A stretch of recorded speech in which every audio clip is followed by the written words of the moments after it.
pastikan kepesertaan Bapak Ibu yang pertama aktif ya, untuk bisa mengakses pelayanan kesehatan baik di FKTP maupun di FKRTL. Ikuti alurnya gitu ya. Kami memastikan bahwa setiap pelayanan kesehatan yang diberikan itu sesuai dengan regulasi yang ada. Dan jika ada kasus-kasus yang memang gawat darurat, Bapak Ibu bisa langsung mengakses ke IGD rumah sakit terdekat. Nanti akan ditriase, diperiksa oleh petugas atau dokter di IGD untuk memastikan apakah memang kasus gawat darurat. Halo Sobat WK, kembali lagi bersama dengan saya, Johanita, dalam program wawancara khusus. Kali ini saya kedatangan tamu dari BPJS Kesehatan Jakarta Barat. Kita akan ngobrol apa? Kita tentunya kalau dengan BPJS Kesehatan itu pasti ngobrol seputar isu-isu yang ada di masyarakat saat ini. Isu-isu yang sangat dekat, yang sangat dibutuhkan oleh kehidupan di masyarakat. Nah, pada hari ini kami akan membahas topik yang sangat penting terkait bagaimana alur pelayanan program jaminan kesehatan nasional baik untuk FKTP maupun FKRTL. Apa itu ya? Masih banyak yang belum tahu tentunya. Nah, untuk menjawab semua ketidakjelasan hari ini saya kedatangan seorang tamu. Beliau adalah Ibu Purwati, Kepala Bagian Mutu Layanan Fasilitas Kesehatan BPJS Kesehatan Jakarta Barat. Saya menyapa dulu ya. Halo Ibu. Halo, apa kabar Ibu? Baik, alhamdulillah sehat. Alhamdulillah. Terima kasih Bu, selamat datang di studio Warta Kota. Terima kasih sudah hadir dan meluangkan waktu untuk kita ngobrol bersama, gitu ya Bu. Senang ya. sekali. Baik Bu Upi, gini, banyak peserta JKN yang masih belum paham ya Bu ya, atau mungkin juga belum sepenuhnya tahu sebenarnya alur berobat dalam program JKN. Apakah bisa dijelaskan secara ringkas bagaimana alur pelayanan dari JKN tersebut? Silakan Ibu. Ya, baik. Jadi untuk alur pelayanan ya, karena kita merupakan asuransi sosial gitu, itu diatur melalui Permenkes. Sistem rujukannya berjenjang. Oh baik. Ya, jadi berjenjang di sini dalam arti peserta BPJS ataupun peserta JKN yang menggunakan BPJS Kesehatan itu pertama kali ketika sakit mengaksesnya adalah FKTP. FKTP itu fasilitas kesehatan tingkat pertama. Oh, itu awalnya ya Bu ya. Iya, jadi kalau misalnya Mbak Joni terdaftar kan pasti ya di kartunya tuh puskesmas mana gitu ya, atau klinik mana, atau dokter praktek perorangan mana gitu ya. Kalau sakit gitu ya, ke FKTP dulu tersebut nanti akan diperiksa oleh dokter umum, ya dokter umum ataupun dokter gigi umum ketika sesuai dengan keluhannya. Nanti akan diperiksa dan dokter tersebut akan menentukan nih, oh diagnosa ibu A atau B atau C gitu ya. Kalau masih dalam wewenang atau kompetensi dokter umum tersebut, maka ibu akan diobati tuntas di FKTP. Oh baik. Baik diberikan obat ataupun laboratorium sampai dengan sembuh gitu ya. Tetapi ketika datang ke FKTP lalu dokter umumnya bilang, Bu ini kayaknya perlu pemeriksaan lebih lanjut oleh dokter spesialis, Ibu saya rujuk ya. Nah baru dokter umum akan mengeluarkan rujukan ke FKRTL. FKRTL itu fasilitas kesehatan rujukan tingkat lanjut. Oh baik. Bisa yang rumah sakit, betul gitu ya, rumah sakit ataupun klinik utama sesuai dengan diagnosa membutuhkan spesialis apa atau subspesialis apa. Seperti gitu. itu. Baik. Jadi boleh dibilang ya Bu bahwa FKTP ini menjadi pintu awal jalannya seluruh layanan dari JKN ini. Betul, gitu ya Bu. gatekeepernya gitu. Jadi berarti ditangkap dulu nih sama FKTP ya, gitu ya Bu. Dia ya? memfilter mau kemana gitu. Oke, baik. Nah sekarang gini Bu, kadang kan kalau kita ke klinik biasa zaman dulu tuh ya kan suka kayak antre banyak gitu ya Bu ya, atau udah sakit harus antre tuh kayaknya rasanya gimana, sedih sih ya sebenarnya. Nah apakah semua harus bikin antrean juga meskipun itu misalnya harus ke FKTP itu gimana tuh Bu? Prosesnya gimana? Ya, saat ini BPJS juga punya inovasi Mbak Jo, namanya antrian online. Oh bisa ya Bu ya? Betul. Okay. Sudah download Mobile JKN? Sudah dong. Sudah. Nanti, untuk semua pemirsa juga wajib ya download Mobile JKN, karena di situ semua dalam genggaman. Untuk ke FKTP, Mbak Jo itu bisa ambil antrian H-1. Oh, misalnya baik. besok nih rencana saya kayaknya mau ke dokter umum nih, puskesmas atau klinik gitu ya, bisa hari ini ambil antrian. Jadi ketika besok datang ke FKTP itu tinggal datang dan menunjukkan antriannya gitu. Nanti sudah terestimasi misalnya nomor antrian 10, kira-kira dilayani jam 9. Berarti datangnya nggak usah dari subuh gitu ya. Oh, baik. Cukup datang jam 9 sesuai kira-kira estimasi dilayani, memberikan nomor antrian di Mobile JKN tersebut ke petugas pendaftaran, nanti akan sudah langsung bisa ikut antrian yang ada. Jadi nggak mulai dari awal. Nggak mulai dari awal lagi. Iya. Oh, baik. Jadi memangkas waktu tunggu di FKTP-nya gitu ya Bu ya. Jadi nggak kelamaan. Kalau udah sakit kelamaan nunggu kan tuh rasanya gimana juga ya Bu ya. Betul, iya. Kayak tambah sengsara ya. Iya. Baik Ibu. Kemudian kalau misalnya untuk ganti FKTP nih Bu, misalnya nih, itu apakah mungkin ya Bu ya? Bisa juga melalui Mobile JKN tadi Mbak. Mekanisme juga tetap pakai sama Mobile JKN ya? Oke, Mobile baik. JKN ada menu ubah data. Jadi di situ bisa mengubah FKTP terdaftar kita ataupun satu keluarga. Jadi itu ada pilihan ya, mau FKTP kita sendiri atau satu keluarga yang ada dalam gitu ya, kartu baik. keluarga. Itu berlakunya tanggal 1 bulan depannya. Oke. Jadi misalnya sekarang tanggal 8, ya misalnya sekarang tanggal 8, untuk aktif di Vaskes baru, di FKTP baru tanggal 1 bulan depannya. Januari di selanjutnya gitu ya, Bu ya? Karena Hmm. sistem pembayaran di FKTP itu untuk kapitasi untuk 1 bulan. Oh gitu. Jadi Bu, kapitasi baik. kita sudah dibayarkan nih di Vaskes sebelumnya. Jadi aktifnya tanggal 1 bulan depannya. Dan kalau misalnya nih, oh saya kok nggak cocok lagi ya, misalnya ya udah FKTP pindah, ini gitu ya. terus mau pindah lagi, itu Bisa ya Bu ya begitu ya? bisa, tapi ada waktu tunggunya minimal 3 bulan kemudian. Oh baik. Jadi nggak boleh langsung hari itu juga pindah gitu ya? Betul. Jadi dipikir-pikir dulu nih gitu ya, kalau mau pindah ke Vaskes mana, karena ketika sudah pindah, untuk pindah ke Vaskes berikutnya itu setelah 3 bulan kemudian. Oh jadi kalau misalnya mau pindah pun bisa, misalnya nih Ibu mungkin pindah klinik gitu ya Bu ya, klinik atau pindah rumah, tapi kan kliniknya mungkin berbeda, nah itu bisa ya Bu ya, bisa. Cuma nunggu 3 bulan gitu ya Bu ya. Oke.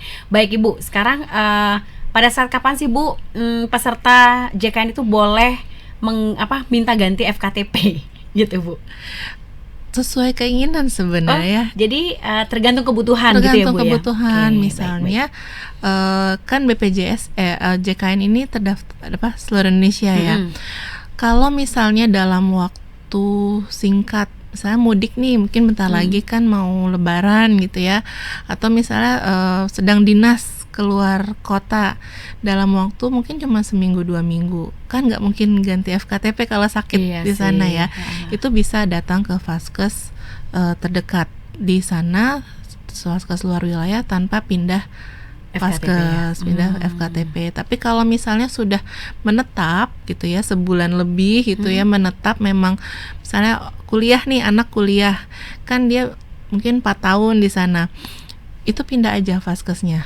Misalnya tadinya di Jakarta pindah ke Jogja, itu bisa langsung diajukan. Jadi untuk pindah Vaskes sesuai kebutuhan gitu ya. Kalau misalnya tadi dalam jangka waktu sebentar, hanya untuk dinas atau mudik yang mungkin seminggu 2 minggu, itu nggak perlu pindah. Tapi kalau dalam jangka waktu lebih dari 1 bulan, kami menyarankan pindah supaya tidak terjadi kendala dalam pelayanan kesehatan kalau sakit.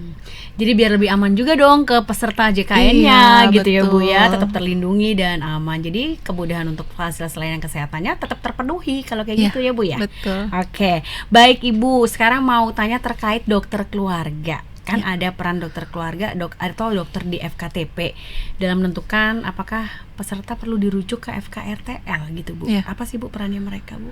Ya, dokter keluarga itu dokter umum sebenarnya ya, dokter Baik. umum yang ada di FKTP yang kita pilih, baik puskesmas maupun klinik tadi ya.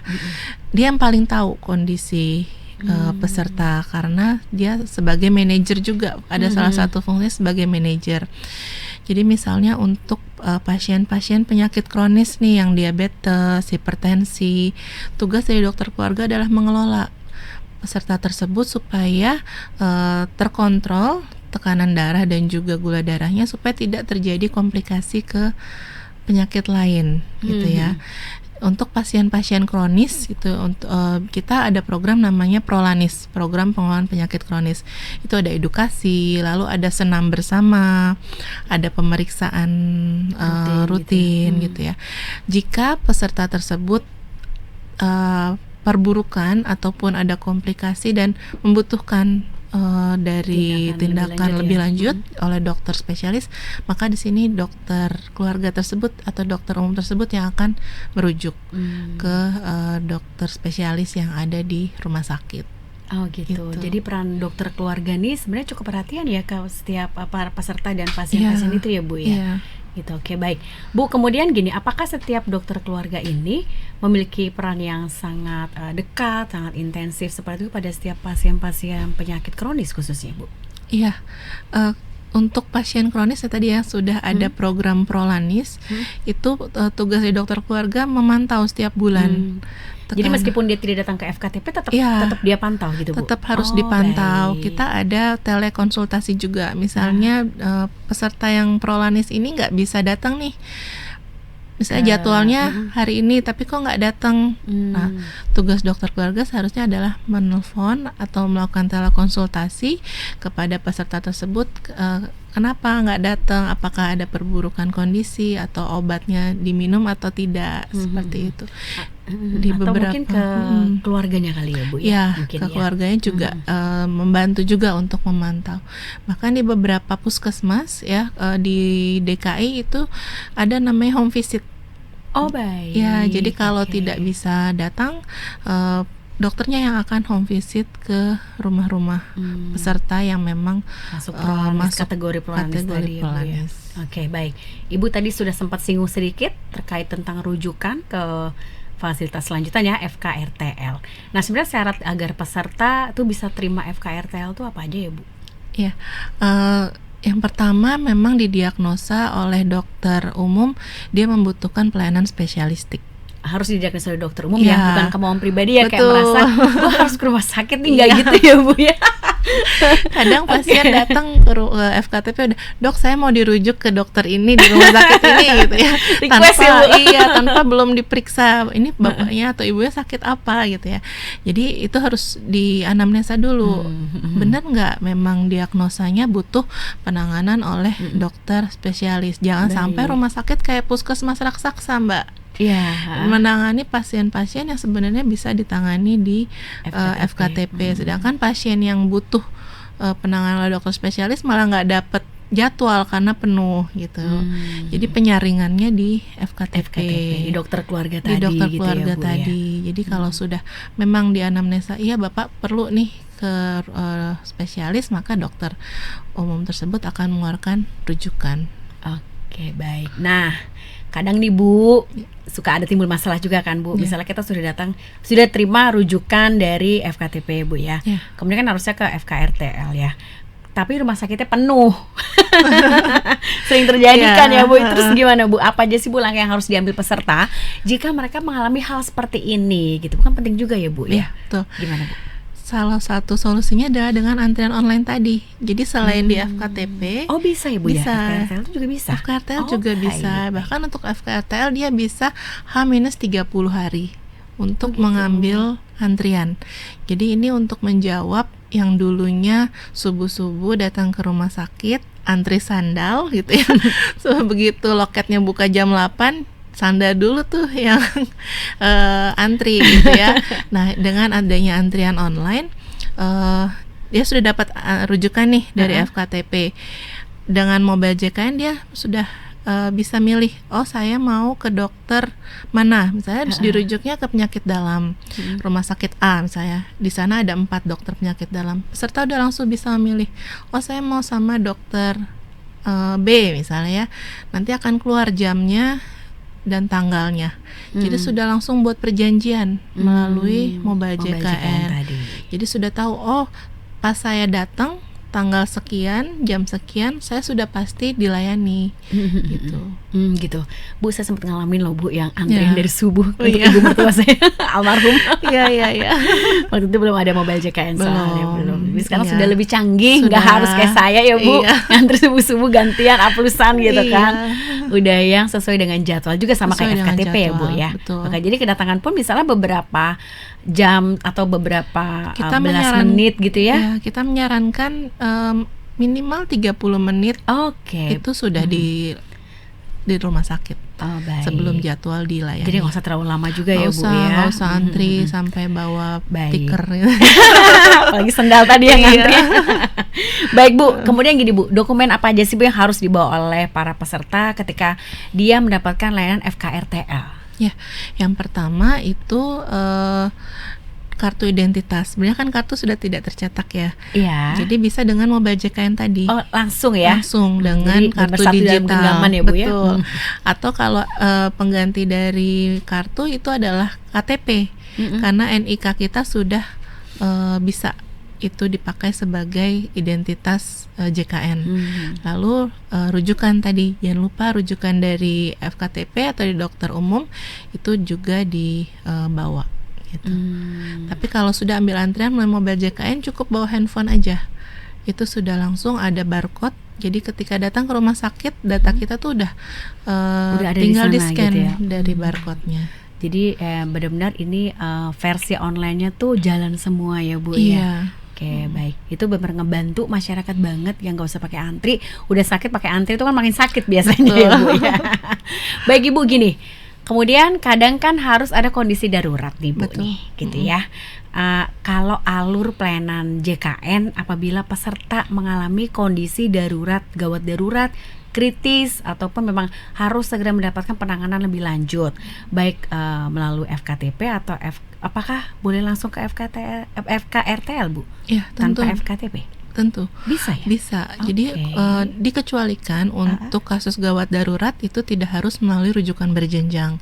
Tapi harus dipahami dulu kriteria gawat darurat itu seperti apa.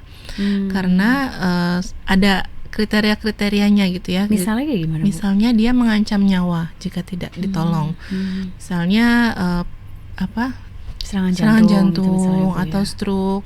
Jika tidak segera ditangani akan menyebabkan kecacatan. Lalu ada gangguan jalan nafas gitu ya, ataupun misalnya dia pingsan, kehilangan kesadaran atau hemodinamik ditusuk atau pendarahan gitu. Itu nggak perlu di FKTP dulu gitu, itu udah langsung kasus-kasus gawat darurat. Jadi nanti bagi peserta JKN yang memang tiba-tiba pagi-pagi dadanya sakit, nggak usah ngantri dulu di puskesmas, langsung ke gawat darurat. Nanti oleh petugas di IGD itu akan di anamnesa, namanya triase. Jadi akan ditriase apakah ini masuk ke kategori gawat darurat. Jika memang iya, nanti bisa langsung ditangani oleh rumah sakit.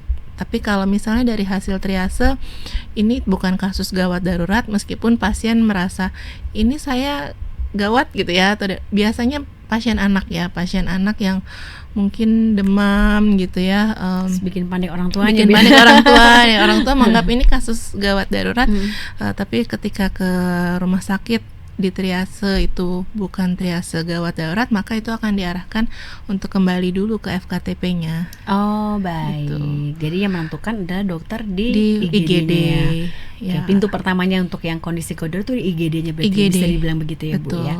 Dan itu semua berlaku ya Bu ya. Maksudnya nggak perlu harus daftar dulu online dan sebagainya, datang langsung pun akan tetap dilayani. Betul. Kalau kasus IGD tanpa pendaftaran online. Wah, Wah, keren banget. Nah, ini yang banyak juga yang kita belum tahu ya Bu ya. Baik Ibu, terima kasih banyak untuk segala penjelasannya. Tapi mungkin kita juga pengen dengar juga nih dari Ibu, mungkin Ibu ada pesan untuk semua kita yang ada di sini terkait FKTP dan FKRTL tadi. Silakan Ibu. Ya. Baik, bagi peserta JKN yang ada di Jakarta Barat ataupun seluruh Indonesia, jangan khawatir Bapak Ibu, pastikan kepesertaan Bapak Ibu yang pertama aktif ya untuk bisa mengakses pelayanan kesehatan baik di FKTP maupun di FKRTL. Ikuti alurnya gitu ya. Kami memastikan bahwa setiap pelayanan kesehatan yang diberikan itu sesuai dengan regulasi yang ada. Dan jika ada kasus-kasus yang memang gawat darurat, Bapak Ibu bisa langsung mengakses ke IGD rumah sakit terdekat. Nanti akan ditriase, diperiksa oleh petugas atau dokter di IGD untuk memastikan apakah memang kasus gawat darurat. Terima kasih, mungkin itu. Baik, terima kasih Ibu Upi untuk segala penjelasan yang komprehensif, jelas, dan juga kita jadi paham ya Bu ya tentang FKTP, FKRTL, kondisi gawat darurat yang harus segera ditangani tanpa harus ngantri lagi gitu ya Bu ya. Oke, baik, dan semoga apa yang sudah kita obrolkan hari ini menjadi bermanfaat untuk teman-teman semuanya di rumah, dan teman-teman juga semakin paham manfaat dan hak-haknya terutama ya Bu ya.